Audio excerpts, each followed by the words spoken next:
November 13, 1942. 0148 hours. Bridge of the destroyer Amatsu Kaz, Iron Bottom Sound. Commander Tamichi Hara gripped the railing as star shells erupted overhead, illuminating his vessel in harsh white light. For 2 decades, the Imperial Japanese Navy had refined night combat into an art. Now, American shells bracketed his ship before his lookouts could even spot the enemy's muzzle flashes. Through the bridge windows, Hara witnessed something that contradicted 20 years of Japanese naval doctrine. American ships were firing with precision at distances beyond 10,000 yards in total darkness, their shells arriving with mechanical accuracy. No searchlights betrayed their positions. No star shells preceded their salvos. The USS Helena's radar-controlled guns had located Amatsukaze, and when Hara left his searchlights on too long while trying to find his attackers, the American cruiser's 6-inch shells killed 43 crew members. 3 kilometers away, the battleship trembled under concentrated fire from vessels her lookouts could not see. The pride of the Imperial fleet, a Pearl Harbor veteran, was being systematically decimated by opponents fighting beyond visual range. What no Japanese officer yet realized was that they were witnessing the deployment of the SG surface search radar, a technology that would transform naval warfare and eliminate Japan's most crucial tactical advantage within 18 months. The mathematics of defeat were being measured not in ships sunk or territories lost, but in the sudden obsolescence of 20 years of training, doctrine, and national strategy based on a single assumption that the Imperial Japanese Navy dominated the night. The Japanese mastery of nocturnal combat had been cultivated since the Russo-Japanese War of 1904 to 1905. At the Battle of Tsushima, Admiral Togo's torpedo boats had annihilated the Russian fleet under cover of darkness. This victory became doctrine, cementing night operations as the cornerstone of Japanese naval strategy for overcoming numerically superior forces. By 1942, this doctrine had evolved into the most advanced night fighting system in the world. Japanese sailors trained relentlessly in darkness. Lookouts underwent specialized programs to enhance night vision, spending hours in dimly lit rooms, avoiding vitamin A deficiencies, and practicing distance estimation under low light. The average Japanese lookout could detect ship silhouettes at 7,000 meters on a moonless night, twice the distance of their American counterparts. The technological advantage seemed to confirm Japanese superiority. While American vessels relied on rudimentary radar sets often distrusted by their captains, Japanese optics led globally. Binoculars manufactured by Nippon Kaku, later Nikon, provided exceptional magnification and superior light-gathering ability. Their Type 93 long-lance torpedoes could reach targets at 24,000 yards, far beyond the detection range of American ships at night. Early Pacific engagements validated these assumptions. At the Battle of Savo Island on August 9, 1942, Japanese cruisers had obliterated an Allied force in 33 minutes of night fighting, sinking 4 heavy cruisers without losing a single ship. At the Battle of Tassafaronga on November 30, 1942, a single Japanese destroyer squadron struck a superior American cruiser group, torpedoing 4 ships in minutes. Unknown to the Imperial Navy, a revolution in radar technology was underway in American shipyards and labs. The SG surface search radar, developed under guidance from MIT's Radiation Laboratory and the Naval Research Laboratory, represented a dramatic leap from the primitive sets that had failed at Savo Island. Operating at a 10 cm wavelength with 50 kilowatts output, the SG radar could detect a destroyer at 15 nautical miles and track it precisely enough for blind firing at 10 miles. The MIT Radiation Laboratory, established in November 1940, had expanded to nearly 4,000 employees by 1943. Its foundation was the cavity magnetron delivered by the British Tizard mission in September 1940, a device historian James Finley Baxter III called the most valuable cargo ever brought to American shores. This technology enabled production of roughly 1,000 SG radar sets during the war. The first Fletcher-class destroyer, USS Fletcher DD-445, commissioned June 30, 1942, carried this revolutionary system as standard equipment. By November 1942, Fletcher was operating in the Solomon Islands, though she was the only Fletcher-class destroyer present at the naval engagement at Guadalcanal.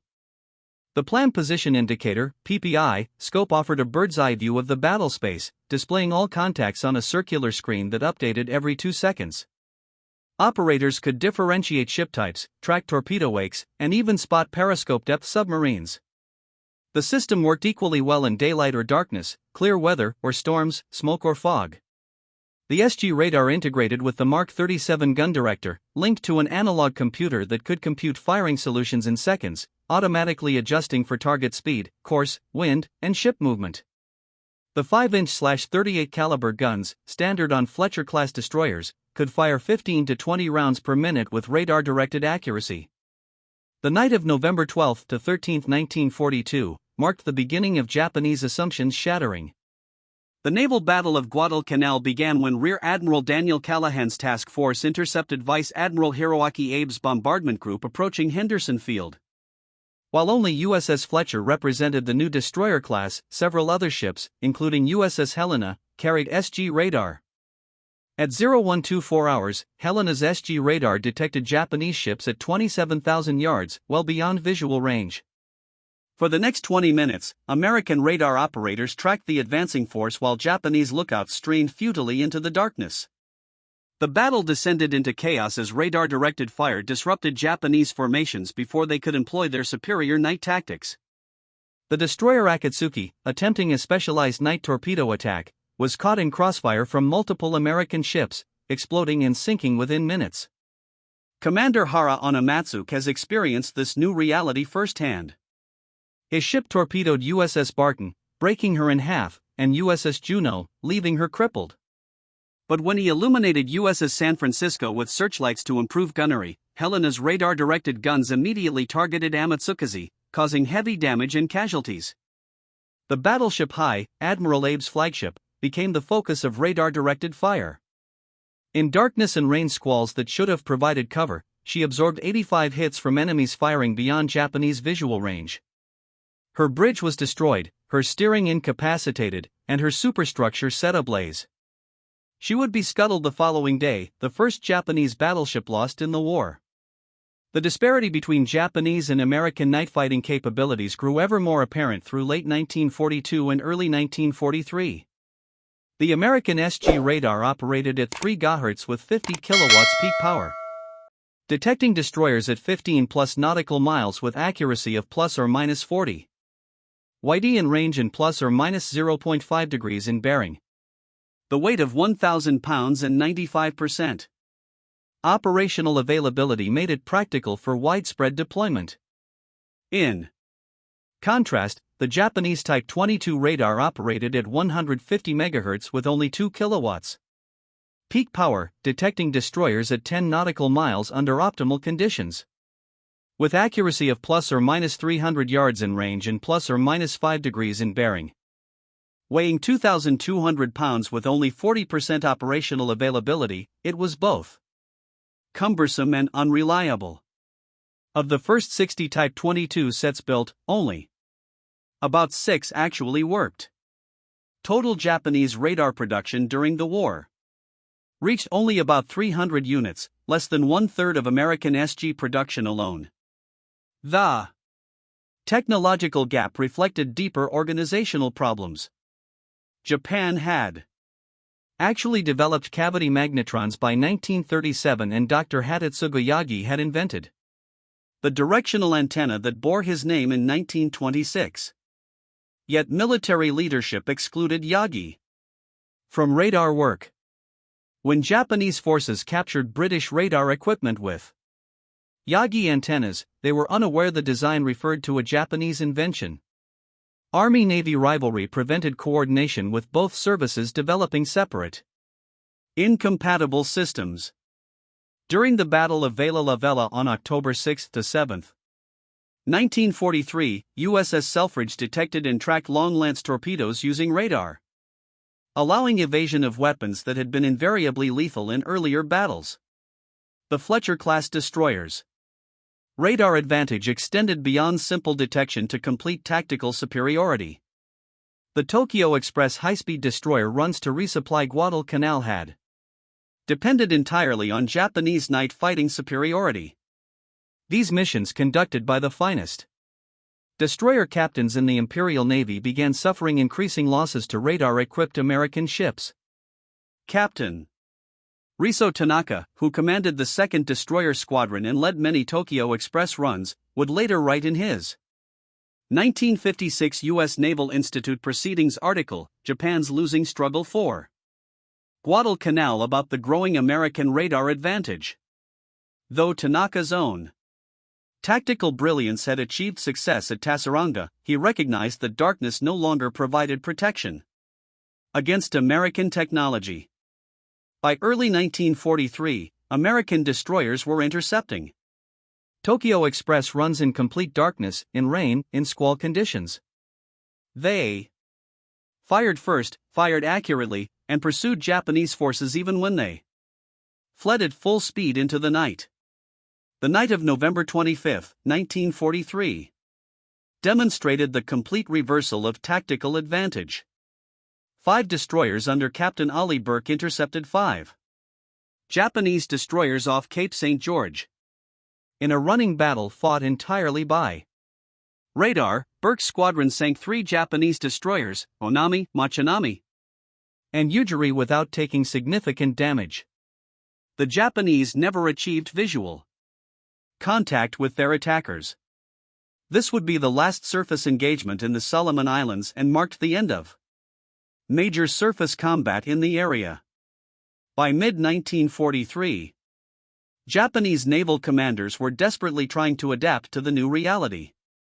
The death of Admiral Isoroku Yamamoto in April 1943 removed the leader who might have best understood the implications of American technological superiority. Japanese attempts to counter American radar proved futile. They deployed rudimentary radar countermeasures. Aluminum strips called gamanshi, deception paper, but these were ineffective against the sophisticated SG radar. Japanese radar development, hampered by inter-service rivalry and resource constraints, remained years behind American technology. Commander Tamekihara, who survived the war as the only destroyer captain from Pearl Harbor to do so, would later write in his memoir Japanese Destroyer Captain about the growing realization among Japanese officers that their night fighting expertise had become obsolete. Though his memoir contains some factual errors, his assessment of American technological superiority was accurate. The Battle of Empress Augusta Bay on November 2, 1943 provided the clearest demonstration of radar's transformation of naval combat. Rear Admiral Aaron Merrill's Task Force 39, including several Fletcher-class destroyers with the latest SG radar modifications, intercepted a superior Japanese force under Rear Admiral Sentoro Amore. At 0227 hours, radar contact at 35,900 yards gave the Americans complete tactical advantage. For the next hours, American ships tracked the approaching enemy with perfect clarity, maneuvering for optimal firing positions while remaining invisible to Japanese lookouts. The American destroyers demonstrated capabilities that seemed supernatural to Japanese observers. Ships engaged at ranges exceeding 14,000 yards in total darkness, scoring hits with their first salvos. They detected and evaded long lance torpedoes using radar tracking of their wakes, then counterattacked the launching destroyers without ever making visual contact. The battle's outcome shocked the Japanese high command. Despite superior numbers and firepower, Omoriai's force was routed, losing the light cruiser Sai and destroyer Hatsakaze while inflicting minimal damage. Samuel Eliot Morrison noted this battle marked the end of Japan's previous advantage in night engagement. The psychological impact on Japanese naval personnel transcended mere tactical defeat. Men who had spent years perfecting their night fighting skills watched helplessly as technology rendered their expertise worthless. The erosion of morale was documented in Japanese operational reports. The vaunted long-lance torpedoes launched at radar-guided estimates increasingly found only empty water. Elite destroyer crews that had considered themselves masters of night combat found themselves helpless against an enemy they couldn't see. The Fletcher-class production program represented American industrial might at its zenith. Between 1942 and 1944, American shipyards produced exactly 175 Fletcher-class destroyers, more destroyers than Japan built of all types during the entire war. Each ship carried radar systems more sophisticated than anything in the Japanese fleet. The SG radar sets were manufactured by Western Electric, Westinghouse, and General Electric at a rate that defied Japanese comprehension. The magnetron tubes at the radar's heart, impossible for Japan to manufacture reliably, were mass-produced in American factories. By war's end, the United States had produced over 100,000 radar sets of all types. The disparity extended beyond mere production numbers. American radar improved continuously through the war. The SG radar evolved through multiple versions, each iteration increasing range, accuracy, and discrimination. By 1944, American destroyers carried radar systems that could detect a surface submarine at 18 miles and track a periscope at 3 miles. Meanwhile, Japanese radar development stagnated.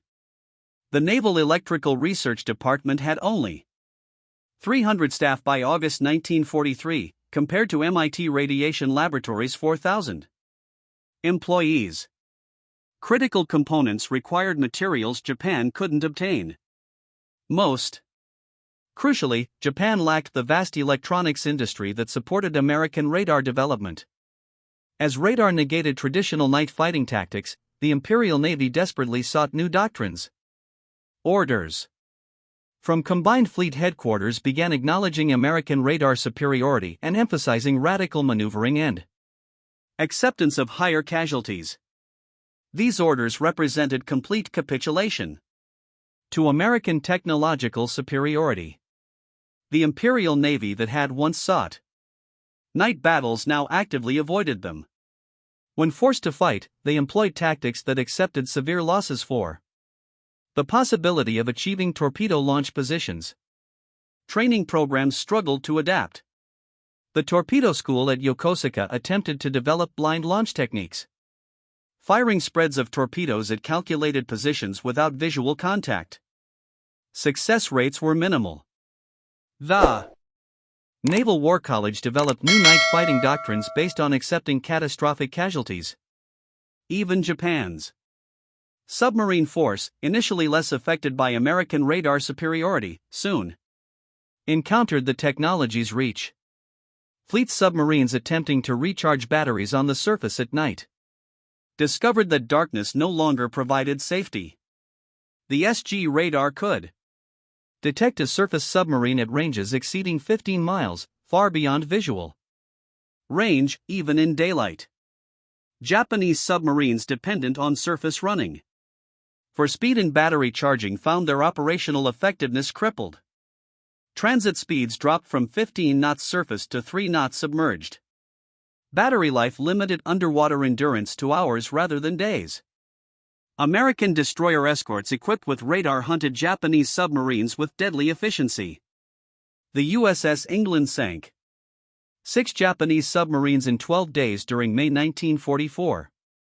All detected initially by radar. Japanese submarine losses reached catastrophic levels by late 1944. Japanese naval officers drew parallels between their radar disadvantage and the B-29 bombing campaign. Just as American bombers struck from altitudes beyond Japanese interceptor reach, American destroyers struck from beyond visual range. Technology had created sanctuary from which Americans could attack without risk. The psychological parallel was exact. Fighter pilots watching B-29's cruise overhead beyond their ceiling experienced the same helplessness as destroyer crews being shelled by invisible enemies. Traditional warrior skills, courage, training, spirit meant nothing against technological superiority that prevented engagement entirely. The Battle of Leyte Gulf in October 1944 provided the final devastating confirmation of radar's transformation of naval warfare.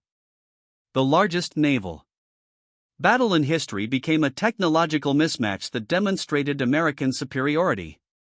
During the Battle of Samar on October 25, 1944, the destroyer USS Johnston, under Commander Ernest Evans, engaged Japanese battleships using radar-directed fire in rain squalls and smoke. Despite being vastly outgunned, the American destroyer escorts and destroyers used radar to coordinate attacks through smokescreens that blinded Japanese optical rangefinders. The Japanese ships used color-coded diodes in their shells. Yamato used white, Nagato brilliant pink, Haruna greenish yellow, Congo blood red, so optical spotters could identify fall of shot. This practice necessitated by lack of fire control radar contrasted starkly with American radar-controlled automatic firing systems. In Suriga Strait, American destroyers launched coordinated torpedo attacks from beyond visual range, guided entirely by radar. The battleship Fuso was torpedoed and sunk by destroyers her crew never saw. Japanese forces entered the strait piecemeal and were destroyed by radar-directed fire from ships they couldn't locate. The Battle of Vela Gulf on August 6 to 7, 1943, demonstrated the complete American mastery of radar-directed combat. Commander Frederick Muberger's 6 destroyers detected 4 Japanese destroyers carrying 950 troops at 11:33 p.m. Using radar, the American force closed to optimal torpedo range. Undetected. The result was devastating. 3 Japanese destroyers, Hajikatsu, Arisher, and Kawakaze, were sunk with 1,210 Japanese sailors and soldiers killed. American casualties, 0. Not a single hit was scored on U.S. ships. Captain Tamikihara, commanding the sole Japanese survivor, Shigura, later called it a perfect American victory.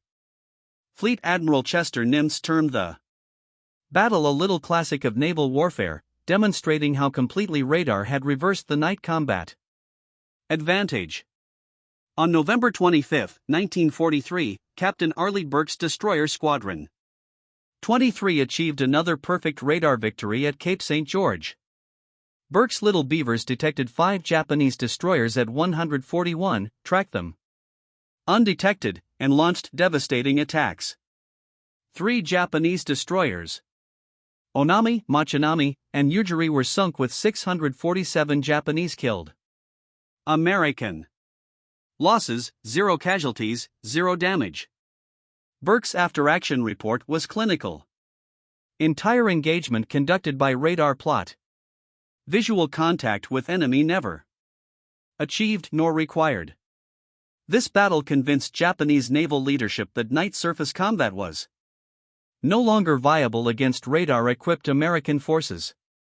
It marked the last surface engagement of the Solomon Islands campaign and effectively ended Japanese attempts to use destroyer forces in night combat. American production figures revealed the true technological gulf. United States production 175 Fletcher-class destroyers, produced between 1942 and 1944.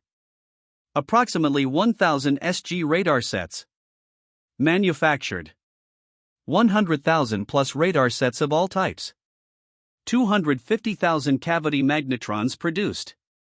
2.5 million radio tubes monthly by 1944. 50,000 trained radar technicians. $1.50 billion invested in radar development. 1940s dollars. Japanese production 32 destroyers of all types between 1942 and 1944. Approximately 300 radar sets total. All types. 50,000 radio tubes monthly at peak. 500 partially trained radar technicians. Minimal investment in radar development. The disparity exceeded 50 to 1 in crucial areas. America had more radar sets on destroyers alone than Japan produced for all purposes. Every Fletcher-class destroyer represented industrial capacity Japan wouldn't achieve for decades. Japanese naval training programs never successfully adapted to the radar age. The infrastructure of 20 years, night vision training, lookout schools, optical ranging systems became obsolete overnight, but couldn't be replaced. The few Japanese radar sets available were primitive and unreliable. The Type 22 surface search radar, when it worked, had less than half the American SG radar's capability. More critically, it lacked the discrimination to separate targets or direct accurate gunfire. It used only an scope display, showing range as a spike on a line rather than the SG's revolutionary PPI that showed all contacts on a map-like display. Training on these inferior sets proved counterproductive. Officers learned to distrust radar after multiple failures and returned to visual methods despite their inadequacy. The waters around Guadalcanal, dubbed Iron Bottom Sound for the ships resting on the seafloor, became the laboratory where radar warfare was perfected. The evolution was documented in Japanese operational losses during night engagements. August-September 1942. Japanese losses nearly equal to American. October-November 1942. Japanese losses double American. December 1942 to January 1943. Japanese losses triple American. February 1943 onward, Japanese losses catastrophic, American minimal. By the end of the Guadalcanal campaign, Japan had lost 40 destroyers in 16 months. According to U.S. Naval Institute sources, the night fighting advantage that had been the cornerstone of Japanese naval strategy was completely reversed. 4. The Imperial Japanese Navy, rooted in samurai tradition and personal combat excellence, the radar revolution represented cultural catastrophe. The premise that technology could replace warrior skill contradicted fundamental Japanese military philosophy. Young Japanese officers raised on tales of samurai valor and personal combat struggled to comprehend warfare where the enemy was invisible and unreachable. The radar gap challenged Japanese racial theories that had portrayed Americans as spiritually weak, dependent on technology because they lacked warrior courage. Japanese attempts to counter American radar revealed both ingenuity and futility. Window chaff deployment proved ineffective against sophisticated American radars. Electronic warfare attempts failed completely. Japan lacked the electronic industry to produce jamming equipment in useful quantities. The Japanese attempted tactical solutions, including special paints supposed to reduce radar reflection, but tests proved these marginally effective at best. By mid-1944, the Naval Technical Department had essentially given up on matching American radar technology. The adoption of kamikaze tactics in October 1944 represented Japan's response to comprehensive defeat, not specifically to radar disadvantage. Vice Admiral Takejiro Onishi organized the first official kamikaze unit on October 19, 1944 at Mabalacat Airfield. His stated reason was that with only 40 operational aircraft and poorly trained pilots, conventional attacks were futile. The documented factors behind the kamikaze decision included catastrophic pilot losses, training deficiencies, loss of air superiority, and resource shortages. Radar disadvantage was never cited in contemporary documents as a factor in adopting suicide tactics. The first organized kamikaze attacks on October 25, 1944 coincidentally occurred the same day as the Battle of Samar, but were driven by desperation over pilot quality and aircraft availability, not radar concerns. Statistics from Pacific War destroyer engagements starkly illustrated radar's impact. Pre-RAR era, December 1941 to October 1942. Japanese destroyer losses in night combat 8. American destroyer losses in night combat 11. Exchange ratio 1.4 to 1. Favoring Japan. Early radar era November 1942 to June 1943, Japanese destroyer losses in night combat 19. American destroyer losses in night combat 7. Exchange ratio 2.7 to 1. Favoring America. Mature radar era July 1943 to August 1945, Japanese destroyer losses in night combat 47. American destroyer losses in night combat 4. Exchange ratio 11.8 to 1 favoring America. The technical superiority of American radar systems exceeded Japanese capabilities by orders of magnitude. SG radar American of frequency 3 GHz 10 cm wavelength. Power output 50 kilowatts. Range against destroyer 15 plus nautical miles. Range accuracy plus Oros 40 yawring. Accuracy plus or minus 0.5 degrees. Display plan position indicator PPI. Production approximately 1,000 units. Type 22 radar Japanese. Frequency 150 MHz 2M wavelength. Power output 2 kilowatts. Range against destroyer 10 nautical miles. Optimal range accuracy plus or minus 300 yards, bearing accuracy plus or minus 5 degrees, display a scope only. Production approximately 300 units total. The specifications revealed. Technological generations of difference. American radar operated at frequencies that provided better resolution, used magnetron tubes Japan couldn't manufacture reliably, and integrated with fire control systems Japan hadn't developed. Captured Japanese equipment. And post-war interrogations revealed the depth of the technological gap. Japanese forces had actually captured examples of British cavity magnetrons early in the war, but couldn't reproduce them. When they captured radar sets with Yagi antennas, they didn't realize these were named after Japanese inventor Hitsugu Yagi, whom their own military had ignored. The United States Strategic Bombing Survey's post-war interviews with Japanese naval officers found universal agreement that radar had transformed naval warfare beyond Japanese ability to adapt.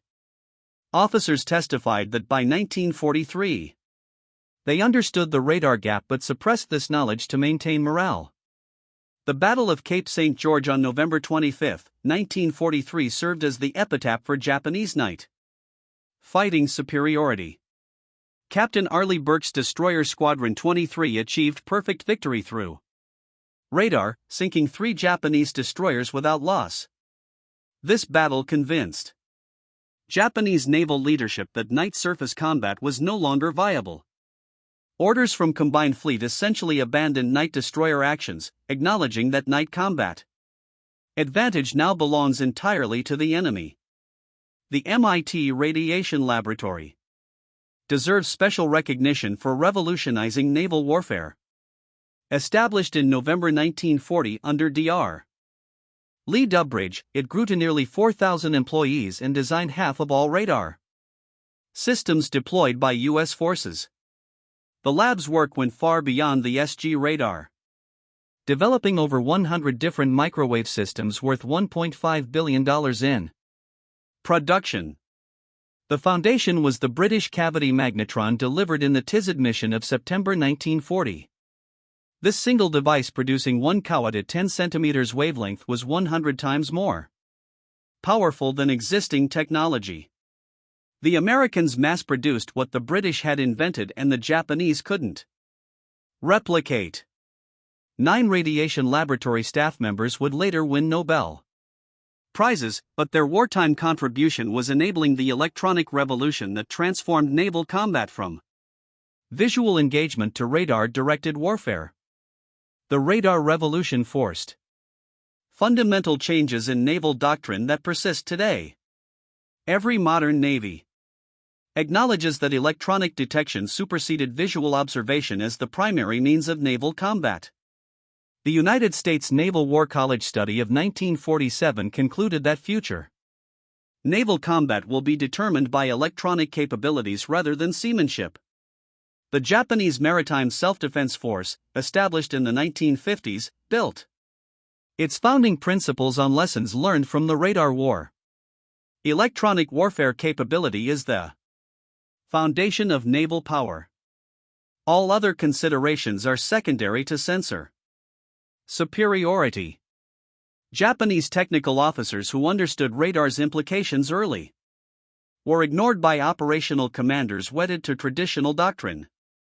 The few officers trained in electronics became prophets without honor, predicting defeat while being dismissed by leadership that refused to acknowledge technological reality. This disconnect between technical understanding and operational doctrine proved fatal. While American forces integrated radar into every aspect of naval operations, Japanese commanders continued planning visual range night attacks even as their ships were destroyed from beyond sight. The final measure of radar's impact came from comparative loss statistics. The reversal was complete. Radar transformed night combat from Japanese advantage to American dominance. The weapon that Japan had perfected over decades was turned against them with technology they couldn't match. By war's end, of the 70 modern destroyers Japan possessed at Pearl Harbor, only about a dozen remained operational. The Imperial Japanese Navy that had entered the war as masters of night combat ended it unable to venture out after dark. Commander Tamikihara, the only Japanese destroyer captain from Pearl Harbor to survive the entire war, published his memoir, Japanese Destroyer Captain, in 1961. While it contains some factual errors, his assessment of the radar war stands as the most comprehensive first-hand account from the Japanese perspective. Hara participated in 16 major naval battles and witnessed the complete transformation of naval warfare. His ship Amatsukaze survived the November 13, 1942 battle despite severe damage from Helena's radar-directed guns. He later commanded Yahagi and finally the destroyer Shirgwa, surviving battles where most of his fellow captains perished. In his memoir, Hara criticized Japanese leadership for failing to appreciate the speed with which the enemy could develop new weapons and never understanding the implications of technological change. He survived to see the Imperial Navy's night fighting supremacy completely reversed by American radar. Admiral Riso Tanaka, who commanded the Tokyo Express runs, published his own assessment in 1956. Japan's losing struggle for Guadalcanal. In the U.S. Naval Institute proceedings, he acknowledged that American radar had fundamentally changed naval warfare, making traditional Japanese night fighting tactics obsolete. The radar war forced a philosophical reckoning within Japanese military culture. The fundamental premise of Bushido that spiritual superiority could overcome material disadvantage was shattered by oscilloscopes and magnetrons. Post-war Japanese military philosophy had to reconcile traditional warrior culture with technological warfare. The lesson was absolute. In modern war, technology is not supplementary but supreme.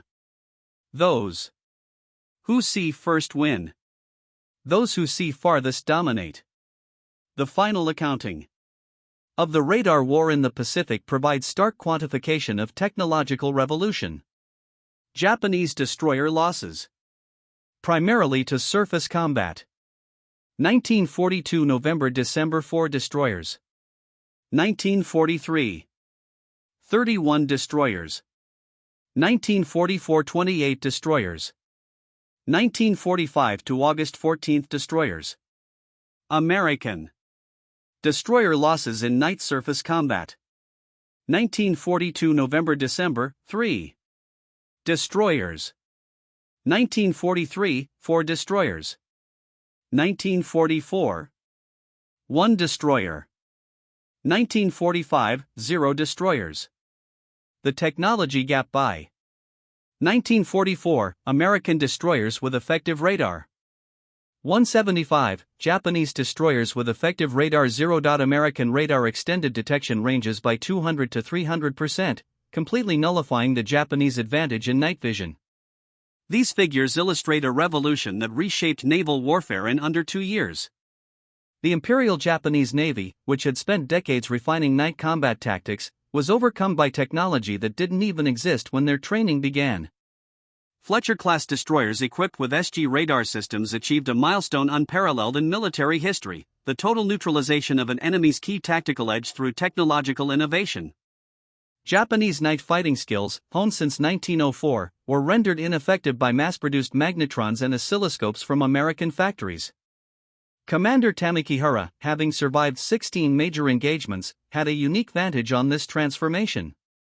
From commanding Amatsukaze at Guadalcanal, where he first encountered American radar, to leading Shiger as the lone survivor at Vela Gulf, he observed the complete overturning of naval combat.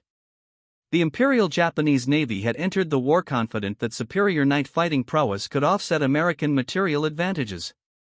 By the war's end, radar had demonstrated that technological superiority could entirely nullify human skill, training, and tradition. The Fletcher-class destroyers with SG radar had not merely won the destroyer engagements, they had fundamentally redefined naval warfare, from art to science, from human skill to electronic surveillance, from warrior custom to technological dominance.